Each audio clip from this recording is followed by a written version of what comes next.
Alright guys, welcome back to Strong Successful Male.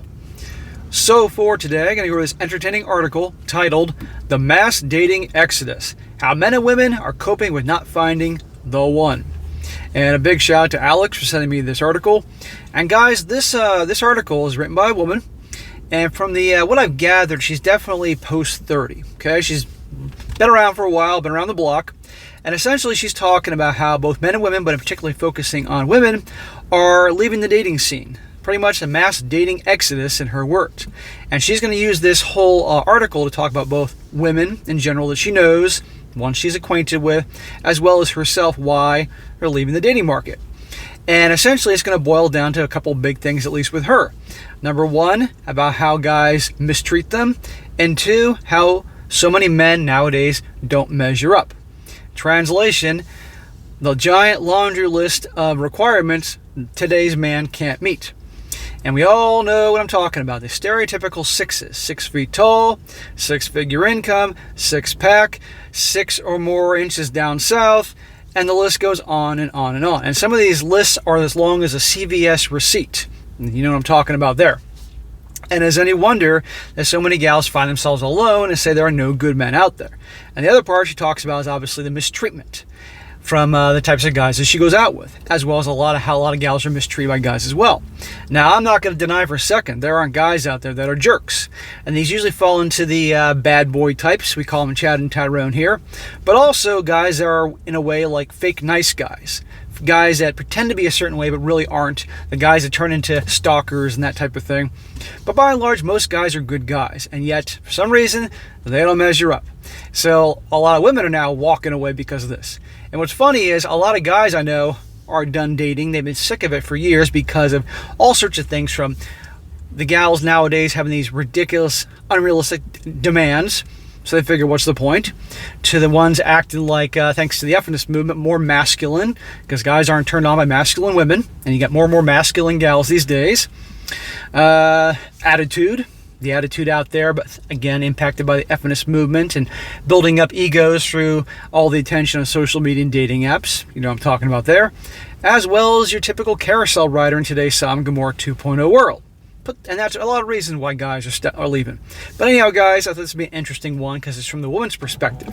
And I'll definitely give you guys a chuckle as I go through this. So it starts, it says, there's been a common theme on Medium lately.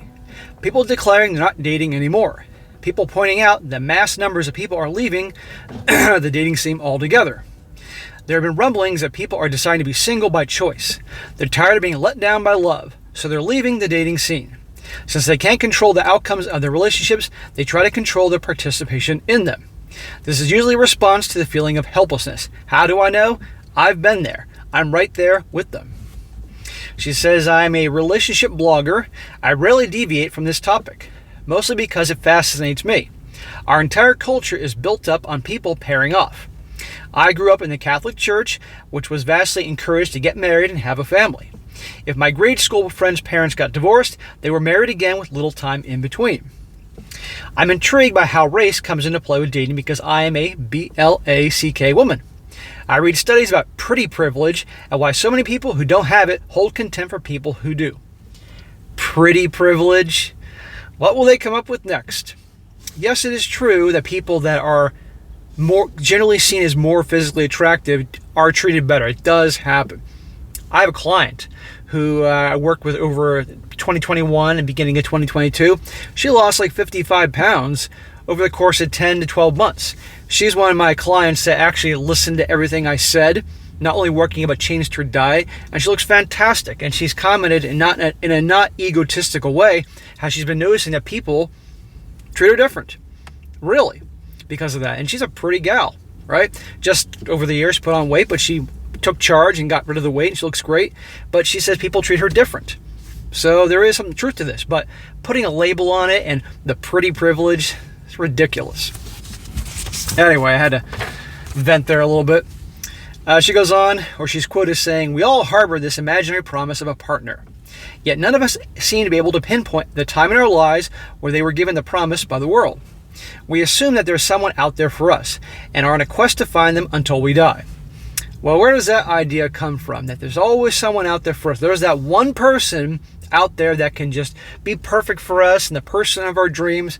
Where does that idea come from? We all know. Hollywood, movies, TV, selling a dream. That's what these shows do. More and more people are airing out their dating frustrations, but it seems to be women who give up on dating more than men do. I beg to differ on that. I would say maybe the older gals give up, but not the younger ones. After my last relationship, situation, whatever you want to call it, I realized that I am far happier single than I am in a toxic relationship. I'm not willing to take the risk on of a toxic person. Therefore, I'm not actively dating. I'm open to meeting the right person if he comes along, but I'm not trying to date everybody.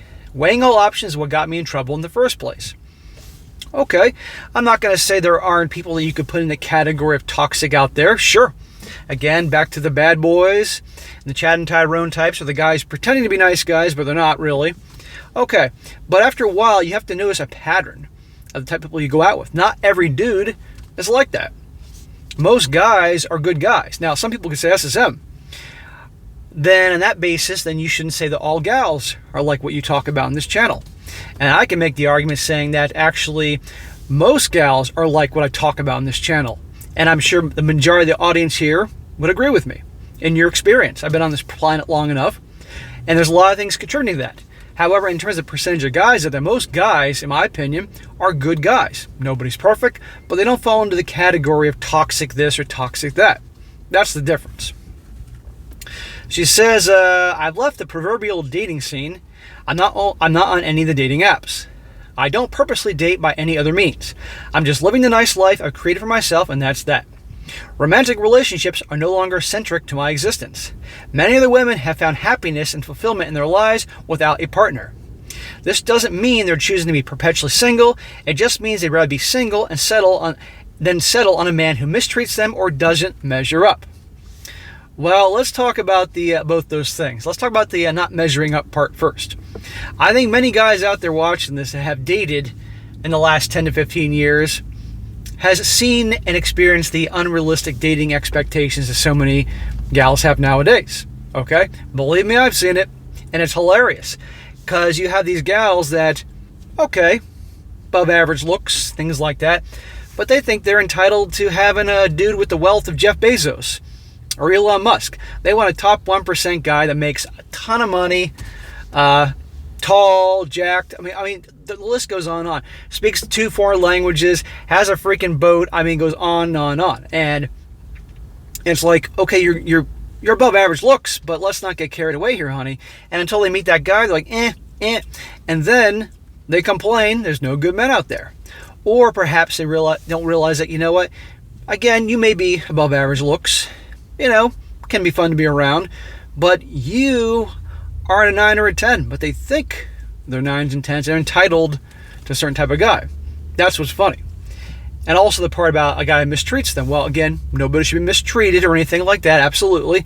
But again, I'm sure if you changed your screening process, I'm sure maybe you listen to some people who said, you shouldn't be dating that type of guy, then maybe they'd have a better opportunity with different types of guys. But the gals tend to go for the same type of guy a lot of the time, and men tend to go to the same type of gal. And if it doesn't working, change your formula. But it's easier just to label all the guys as being, jerks and losers and all that. It says here, men take a different route. When their dating life doesn't go the way they imagined, they completely pivot. Rarely do they give up on dating altogether. That's not true. I've observed that men have a harder time being completely alone. Again, not true, especially as they get older. If a man wants to be single, he always has a casual situation on the side. He needs a companionship at some sort of capacity. He's never truly single for an extended period of time, at least the majority aren't. Now, when she's saying single and has a casual situation, she's referring to a side piece. That she may not be the type he's going to get in a relationship with, but hooking up on occasion for a release, okay, but relationship, no. She says, usually men will lower their standards. That's why they try to convince us to do so. Well, if a woman's standards are so ridiculously high, where let's just say she wants a guy that's 6'2", and she met a great dude who's 6 feet tall, and he's not good enough, that's a ridiculously high standard. Or if she wants a guy that makes Let's just say she does very well for herself. She makes 150 grand a year at her job, whatever the hell that is. And she wants a guy who makes the same thing. And he makes 120. He meets a dude who's awesome. And he makes 125. Well, that's beneath her. See what I'm talking about? These are ridiculous standards. Or one's a guy with a six-pack, even though, believe me, she has a little belly on her. And he's got a four-pack. See what I mean? They purposely pick a woman who has average or below average looks. They'll pick someone that they assess as in their league, all while being bitter they didn't end up with a woman he actually wanted. Are you saying that there are guys out there that settle and that are bitter they didn't get the one they wanted? Are you saying that women never do that either? Because, newsflash, plenty of women eventually do settle because they realize the guys they really wanted, that in their early years, college, 20s, those type of guys aren't going to be the guy they can walk down the aisle to and have a house in the suburbs, like picket fence. So they settle.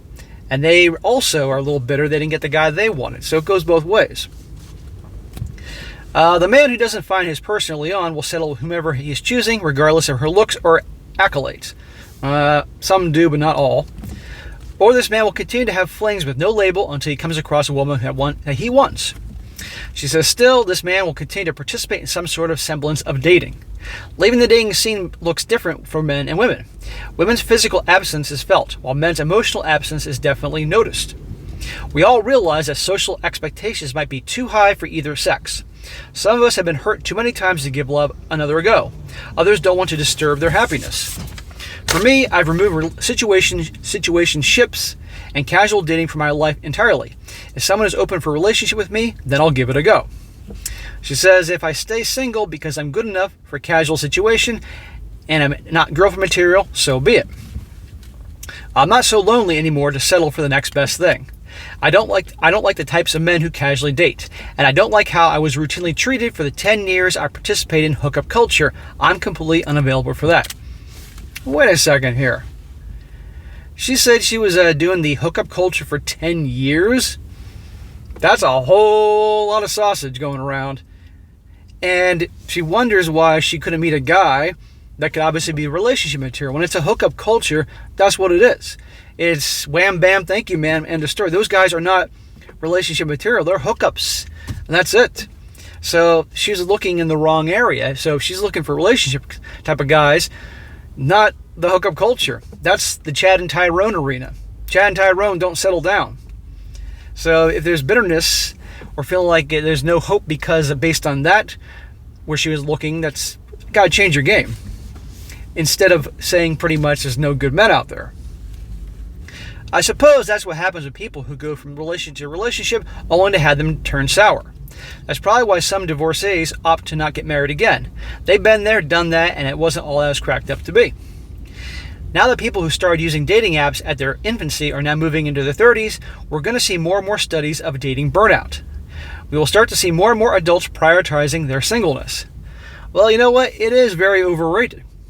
And I'm sure a lot of you guys experience this will agree with me. It is overrated. And I guess the point for a lot of guys, and I know this from personal experience and obviously people I've known, and not to mention countless dudes writing into me, because so many of you guys write into me. You wouldn't believe how many people write to me every day, be it here or Instagram or things like that, telling me about their situation. And a lot of guys have been around the block, been married, serious relationships. They're enjoying the single life. They're just them. That's what I mean. They're at peace. They focus on whatever they enjoy. They focus on hanging out with their bros, building wealth. They're with their dog. They're pretty cool. And some are open to something comes down the road, but they're not looking for it. Or they simply are done, given the situation nowadays. She says here, dating apps give you access to far more people than you ever have access to in your day-to-day life. This brings up the element of competition. People don't like feeling that they are constantly competing. That's one thing I never liked about modern day dating. People don't date one person at a time. They date multiple people well into dating someone. I could be dating a dude for 4 months and he could still be on dating apps talking to other people, even though we're seriously dating. He could still be weighing his options. I don't like that behavior. Well, it's not cool if you think you're exclusive with someone and they're obviously dating people behind your back or something like that. That's not cool, but that's why you got to establish these things in the beginning. So if this dude she's talking about, or this hypothetical situation, she's making it clear that it's just I'm not seeing anybody else but you, but he's lying and seeing other chicks, then okay, he's an a-hole. But to make it out to be that, like, it almost sounds like guys do this type of thing, but not the gals, please. Just as many good-looking gals can have multiple dudes in their rotation, if you will, that they're dating. And to be perfectly honest, you're going to have a far greater ratio of women that have multiple side guys, some side dick, than guys having side girls. Only the top percentage guys are going to be able to pull that off. So again, don't make it out to be like all guys are like this. She says, if I know I don't want to okay, let me do this again. If I know I don't want to make someone my boyfriend, I cut it off. I'll let them go find who they're looking for. I don't waste people's time. Okay, fair enough. We don't want to waste each other's time. Time is short. She says, I often find that my time is being wasted in the dating scene. I know that some men find this to be true too. They don't like being strung along. They find that very beautiful women wouldn't even think about participating in a situation with them. The nice guy is upset that he doesn't have the pick of the litter like some men do. They feel like women just choose the wrong men, therefore they're frustrated. Well, a lot of women out there do choose the wrong men. You know, how many guys have had women that you're friends with, co-workers, women in your family, whatever, that you told them, these type of guys you go for, it's not going to work out. That dude is not marriage material, or that guy's trouble, or whatever. And some will say, yeah, I know, but they keep dating him, or they don't want to hear it. And it's the same thing over and over again, right? I mean, come on. So frustrated is, in fact, that they become emotionally unavailable. They turn their nose up at the nice girl because she's just a mere reminder that he'll never get the woman he actually wants. Well, a lot of guys may turn their nose up at the so-called nice girl because they've experienced enough that she actually will turn out to be not so nice. That's what's usually going on there. So some people skip the giving up phase. They found their significant other in college and decide to build a family with that person. They're above average, therefore they find their match on a dating app after years of searching. Some people are very strategic daters and pick someone who checks off all their boxes and hope that spark will grow over time. I don't know anybody has ever had someone, man or woman, that they had a giant checklist of all the boxes she described, and that person met all of them. Okay, unless somebody is actually realistic and has maybe like 5 things that are deal breakers. Yeah, everybody can have certain deal breakers. I get that, but when it's 20 deal breakers, no way. And we all know darn well who has the giant list of deal breakers. Let's be honest here. She says, then there's the serendipitous people who meet each other in a hotel lobby, farmer's market, or set up by friends. These people are either lucky or they had options to begin with. The rest of us aren't told how to navigate life without a partner. What happens if you don't find your person until after 40? How do you cope with life before then? No one has a blueprint for that, since it's expected that you find your forever person by age 25. Well, that's on them for getting sucked into that mentality. Now, I know she said 25. A lot of time in these stories I go over, guys, whether the ones found crazy stories online or the ones you guys send me that got married early on, a lot of times the gals start looking for that guy to settle with around 25. They get done their bachelor's degree in college, 22, 23. They go on to the master's, 23, 24, 25. They start the work world, and that's when they start looking for that guy, that nice guy to settle with. So right here. But there's no rush. No rush at all. And certainly for a guy. She says, so we latched onto this alternative means of control, choosing not to be in the rat race altogether, choosing to isolate ourselves. We choose to build a happy life around us and fill the space of the other person without our own dreams and desires. Humans adapt. If you are not getting the dates, then you're the one getting rejected, and there's a breaking point. A lot of people mourn the fact that their dating life didn't go the way they wanted to in their 20s and harbor jadedness as well into their later years. No one talks about what it's like to be still single when you're older. Giving up on the dating scene is a byproduct of that. If something isn't yielding results, you consider stopping altogether. Well, if you're not getting the results, if she's not getting the results she wanted, or women out there aren't getting the results they want, then they need to change some things, not keep doing the same thing over and over again and going out with the same exact type of guy over and over again. I mean, that's nuts. What's the definition of insanity? You've all heard this. So in her case, if she's talking about more and more women are stepping out of the dating scene, and surprise, surprise, so are guys. Our reasons are similar, but definitely different. But anyway, in that situation, you simply have to change things. But then again, God forbid, somebody has to say, I'm making a mistake, and I need to change something about myself. Maybe I'm being too picky. Maybe I'm doing this. Maybe I'm doing that. No. It's just easier to blame someone else for your problems and just say, I'm stepping out altogether. It's bullshit. There are a lot of great guys out there. There really are. Problem is, these guys have been burned over and over and over and over again, and are just tired of it. End of story. They found other things in life, and they realize that brainwashing from the movies and television, the media, that I gotta have somebody and all that to be happy and fulfilled, not necessarily true. But our reasons for guys are, in my opinion, a lot more warranted. A lot of people disagree with me over this, but hey, that's their business. No problem. So, all right, guys, that'd be a good one to go over here, kind of showing the mentality out there, what somebody's view on these types of things are. Hey, I wish her the best. Maybe she'll have better luck down the road, but we're not all the root of all evil. So, guys, that is it for today. Be sure to comment down below and just think about this. Let me know, guys, what you really think about this and her opinions. And also, guys, you come across a good article you'd like me to cover, by all means, email it to me, strongsuccessfulmale@gmail.com. Just make sure you include the link to the article. Or if you got a good story you'd like to share, you know all the stories I love to cover on this channel, email me your story. And definitely make it easier for me to read, and I'll cover it down the road. And be sure to like the video, share with your friends, and subscribe. And I'll catch you next time.